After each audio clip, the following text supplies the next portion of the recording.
I found past due mortgage notices and loan papers with my name forged on them, buried in a drawer. That's the day I realized she wasn't just cheating. She was robbing me on the way out. But let me rewind. Before, things were fine. Not movie perfect, but solid. I am Craig, I am 45.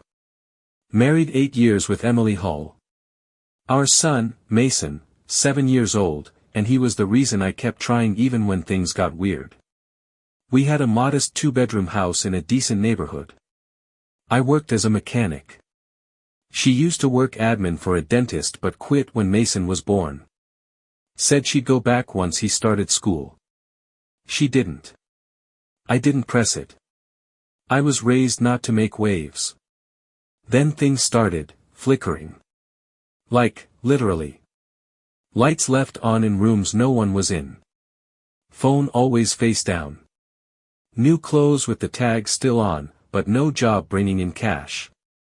Her yoga evenings were suddenly 4 hours long. Traffic, she'd say. The reinforced concrete red flag came from a stranger. I stopped for gas late one night after work. Long shift. Grease on my hands. I was standing at the pump when a guy in a lifted pickup pulls in. Stares at me a beat too long. Then gets out and walks over. You drive that black Honda at 14th and Sycamore, he asks. Yeah, I say, confused. That's our house. He scratches his neck. Looks nervous a little. Look, man. I don't want trouble. But I think your wife's sleeping with my coworker. Just like that. I laughed. Honest to God, I laughed in his face. Then got in the car and drove home. The whole ride, I told myself he had the wrong house. It didn't make sense. But that laugh stuck in my throat. 2 days later, I found her second phone. It was tucked under old tax returns in the kitchen drawer. I charged it and saw the wallpaper, which was a selfie of her with some man I didn't recognize. His hand was on her leg. She was smiling. Real smile, not the polite one she gave me lately. Her contacts were all names like Linda and Tina. But the message thread under Laura started with, "Tell your husband whatever you want. You're with me now." I didn't sleep that night. I didn't confront her either. I needed to know more. Quietly I started tracking things. I checked her phone while she showered. Not the burner, her regular one. Messages wiped clean. I installed a keystroke app. Watched her emails. She had a flirty thread with someone labeled S. Late night. You make me feel alive again. Next week, I called in sick and followed her on yoga. She drove across town. Parked and walked into a condo. He opened the door shirtless. That confirmed it. What I didn't know, what hit even harder, came later. We had refinanced the house 2 years ago, when Mason started school. Got a decent rate. Or so I thought. A letter came in from the mortgage company.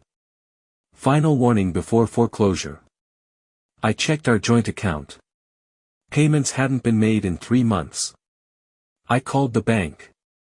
Gave them my ID. They pulled up the file. Yes, sir, the loan modification was signed in April by both parties. I never signed anything, I said. Then, we have your signature on file, sir. They emailed me a scanned copy. It was my name, but not my hand. That night, I stared at her across the dinner table. Mason was eating spaghetti. She smiled at him, brushed sauce off his chin. The picture of perfect motherhood. She looked at me like nothing was wrong. And I knew, right then, I wasn't dealing with someone who just messed up. I was living with someone who knew exactly what she was doing. But the kicker? The one that nearly broke me? The second name on the loan wasn't hers. It was my brother's. I stared at the loan paperwork for a long time. Top right corner, my full name, signed in a smooth, rounded script. Not mine. 2 lines down, cosigner, Daniel Price. My brother. It felt like reading something in a different language. My brother. The guy I played Mortal Kombat with in the basement when we were 10. The guy I helped move 3 times in 5 years. He signed off on a secret loan with my wife. I called him. Straight to voicemail. So I drove. He opened the door in gym shorts, wiping his hands with a towel like he just finished working out. His wife called out from the kitchen. You want chicken or pasta? He blinked when he saw me. What's up, he said. Need to talk. Yeah, okay. Inside? I walked past him. Sat down at their kitchen table. The same table where we'd done Christmas just 6 months ago. I put the paper down between us. Said nothing. After a long pause, he said, she came to me, said you weren't stable. Said the bank wouldn't approve it without someone else's name. She told you I wasn't stable. She said you'd fallen behind on everything. That you'd snap if she brought it up. I stared at him. You said nothing. He looked away. We didn't want to get involved, man. There it was. I felt my teeth grinding. My hands gripping the edge of the table. He didn't look guilty. Just, tired. You co-signed a fraudulent loan with my wife.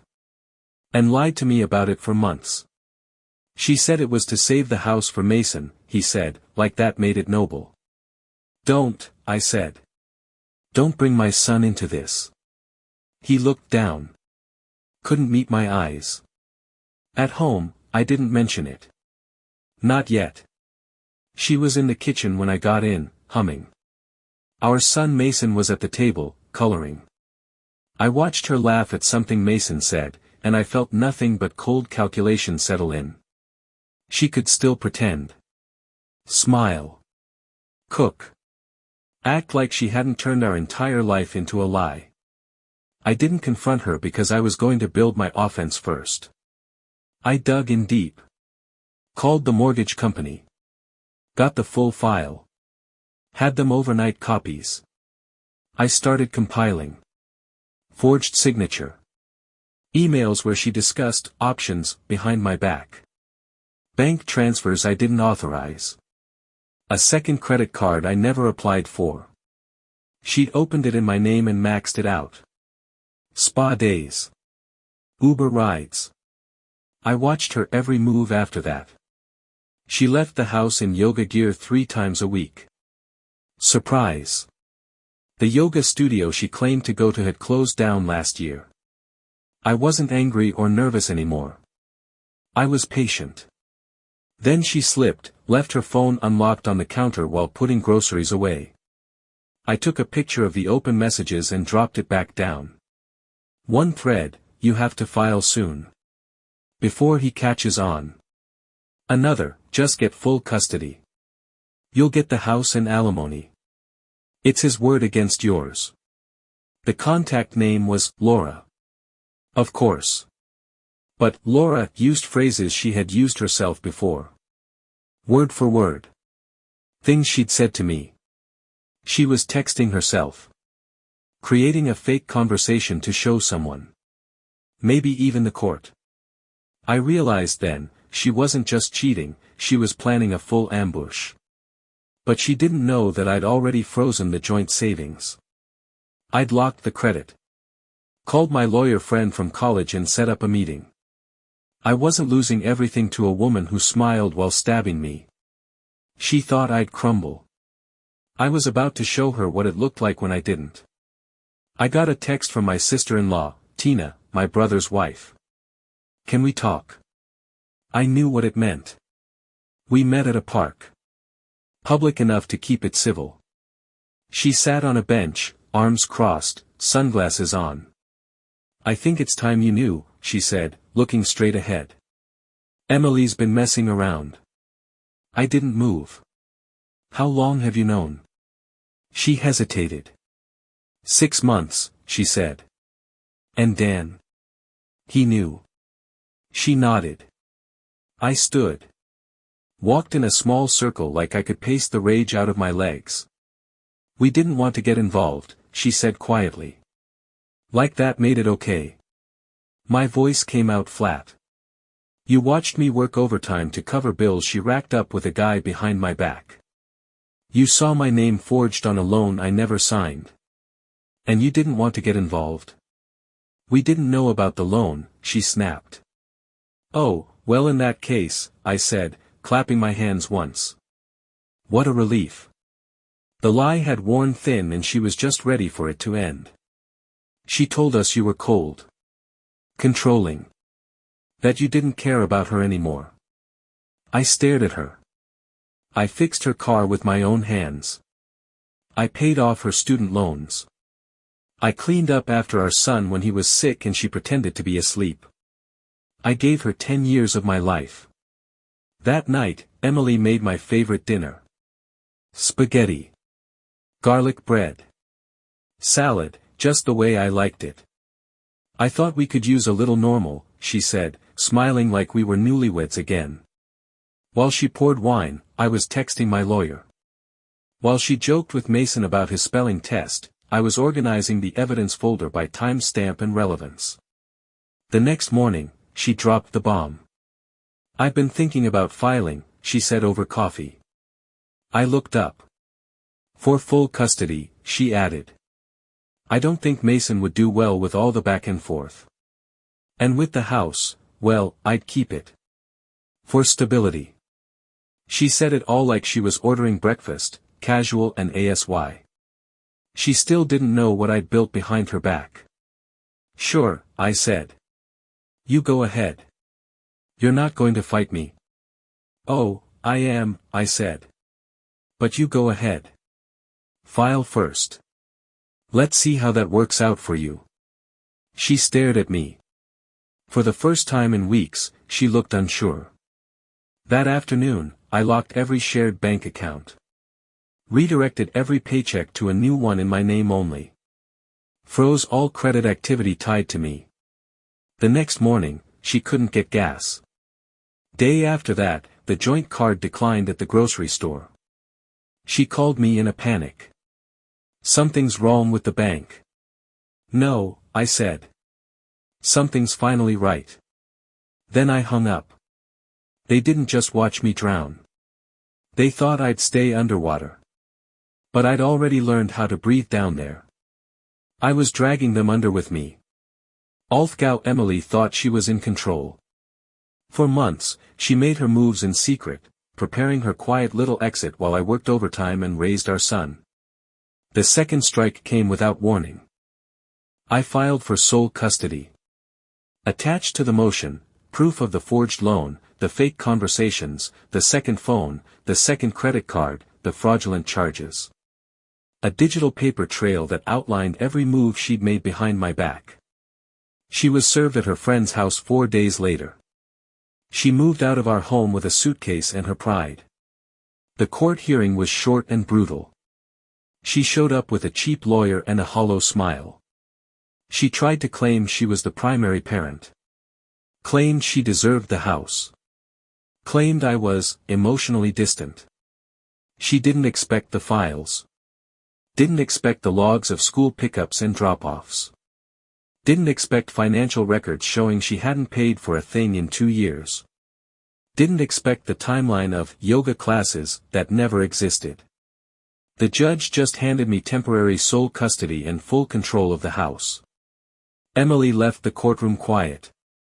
Not defeated, humiliated. She spent the next week bouncing between friends. The house was mine. The silence inside was mine. I took down all the photos with her in them. Boxed her belongings. Stored them in the garage. Out of sight.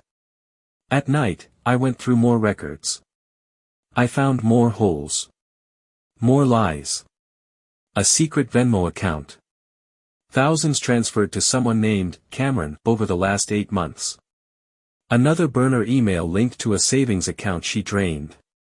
And then, pure gold, the lease agreement from her court filing listed an address. I ran the name. It was her affair partner's. I forwarded the document to my attorney.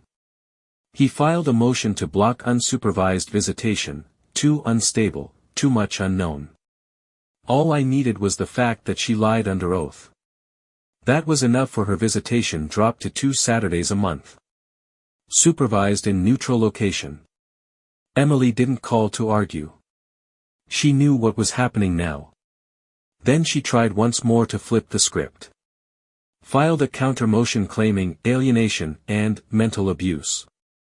Said I was manipulating Mason against her. Didn't realize that I'd installed monitoring software on the tablet she bought him last Christmas. Screenshots, voice messages and videos of her coaching him to lie, telling him what to say in court. I submitted it all. Her motion was dismissed without hearing. She lost primary custody permanently. Her credit was wrecked. She owed money to 2 lenders, both under investigation for misrepresentation. Her lawyer dropped her. The house she once tried to steal from under me was locked tight. She couldn't even afford an apartment, so moved in with her mother. While she spiraled, I kept moving. I picked up side jobs at the shop. Painted the garage. Got Mason into karate. Started walking every morning. She wanted to leave and watch me fall apart. She wanted to take the kid, the house, the narrative. Now she got everything she deserved. 3 months passed. No more court dates. No more lawyers. No more frantic voicemails from Emily pretending to be the person she used to be. Just peace. After the custody ruling and the financial split, Emily tried to rebuild. She got a job, entry-level admin at a mid-tier firm. Just enough to pay rent and keep up appearances. But every month, something chipped away. Her car broke down. Her new boyfriend left within weeks. Her attorney hit her with a final invoice that drained what little savings she had left. And then came the IRS. You see, one of the loans she forged had tax implications. The bank reported, quietly, automatically, during their internal audit. She was flagged. Triggered an inquiry. Not jail. Nothing dramatic. Just phone calls. Letters. Deadlines. One more thing she couldn't ignore. I never told Mason. He didn't ask about her much anymore. They still had visits, supervised, structured, scheduled down to the minute. She showed up dressed like it was a photo shoot. Tried too hard. Spoke too softly. Fake laugh dialed to 11. Mason saw through it. Kids always do. About 6 months after everything finalized, I got a package in the mail. No return address. Inside, a single photo of Mason, age 5. Us at the beach.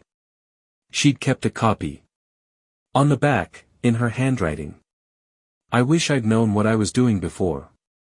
It was regret wrapped in ego. She missed the control, not the people. I didn't respond. I burned the photo in the fire pit, just like the others.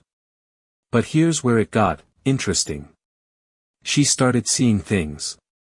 She texted Tina, my sister-in-law, claiming she saw me watching her from a parked car outside her office. I was 200 miles away. She posted online about being stalked by her ex, claimed he's obsessed. Posted a grainy photo of someone's car and tagged me indirectly. Her coworkers started noticing. HR got involved. She was asked to take a leave. Not fired, just quietly moved aside. That was the real punishment. She had everything she'd fought for. And yet, no one believed her anymore. Because she'd played the victim too often. Twisted too many stories. Faked too many tears. Now, when she was actually cracking, no one cared. Meanwhile, Mason turned 9. Won his first school science fair. Asked if we could adopt a dog. We did, a black mutt with mismatched eyes. I opened my own shop. Nothing fancy. Clean tools, steady work, regulars who paid on time and didn't ask too many questions. Emily still tries, sometimes. Fake accounts watching my socials. Weird anonymous emails with, "You'll always be the villain." A mutual acquaintance saying she told them I ruined her life. I don't reply. Because the scariest thing you can do to someone who lives on attention is disappear from their world completely. One day, she'll walk past someone on the street who looks like me and flinch. She'll check over her shoulder for shadows that never come. She'll wonder if I'm still watching. Because I don't have to. She's already surrounded by everything she built to destroy me, and now can't escape. She wanted to win. She wanted me crushed, broken, humiliated. Instead, she got silence.